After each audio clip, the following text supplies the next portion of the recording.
এক ছিল ঘন সবুজ জঙ্গল। সেই জঙ্গলে থাকত এক বাঘ, নাম তার ভীম। এক সময় ভীম ছিল জঙ্গলের রাজা। তার শক্তি, গর্জন আর শিকার ধরার দক্ষতায় সব পশু পাখি ভয়ে কাঁপত। প্রতিদিন সে হরিণ, শুয়োর, মোষ যাকে পেত তাকেই ধরে ফেলত। কিন্তু সময় সবকিছু বদলায়। ভীমের বয়স বাড়তে লাগল, দাঁতগুলো ভোঁতা হয়ে গেল, দৌড়ানোর গতি কমে গেল। একদিন শিকার করতে গিয়ে সে আহত হল।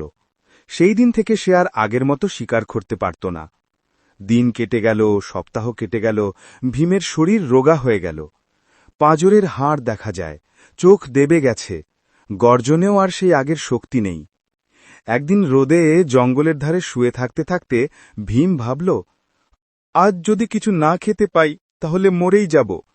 আমি একসময় এই জঙ্গলের রাজা ছিলাম, অথচ এখন কেউ আমার খোঁজও রাখে না। ঠিক তখনই তার চোখ পড়ল এক মোটা সাদা ছাগলের দিকে। ছাগলটা গাছের নিচে শান্তভাবে ঘাস খাচ্ছিল। ভীমের মুখে পানি চলে এলো, কিন্তু সে জানে এখন তার দৌড়ানোর ক্ষমতা নেই।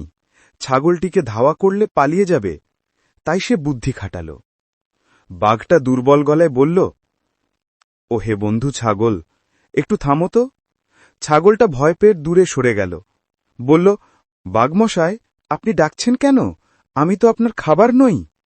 বাঘ মিষ্টি গলায় বলল, না না, আমি এখন খুব অসুস্থ, তোমাকে খাওয়ার মতো শক্তিও নেই আমার, আমি শুধু তোমার সাহায্য চাই। ছাগলটা অবাক হয়ে বলল, বাঘ, আর সাহায্য চায়? কেমন সাহায্য? বাঘ বলল, আমার শরীরে অনেক ব্যথা, কেউ নেই আমার দেখাশোনা করার। যদি তুমি একটু গায়ে পা দিয়ে মালিশ করে দাও তাহলে আমার ব্যথা কমে যাবে। ছাগলটা বুঝে গেল এটা বাঘের কোনো না কোনো ফাঁদ, কিন্তু সে চতুর ছিল। সে মনে মনে ভাবল, এই বাঘটাকে একটু শিক্ষা না দিলে আবার অন্য কাউকে ঠকাবে। ছাগল বলল, ঠিক আছে বাঘমশাই, আমি তোমাকে সাহায্য করব। তুমি চোখ বন্ধ করো, আমি তোমার পিঠা পা রেখে মালিশ শুরু করি।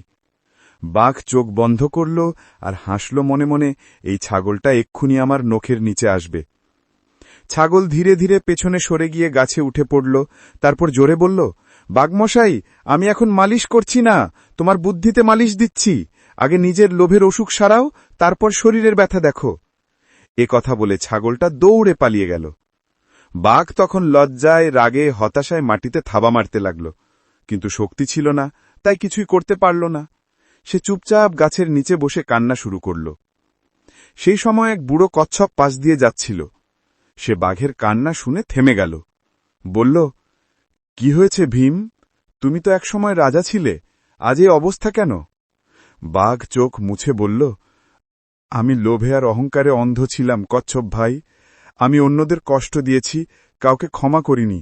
এখন আমার নিজের শরীর, শক্তি, গর্ব সব শেষ। বুঝলাম শক্তি একদিন ফুরিয়ে যায়, কিন্তু দয়া আর সততা চিরকাল থাকে।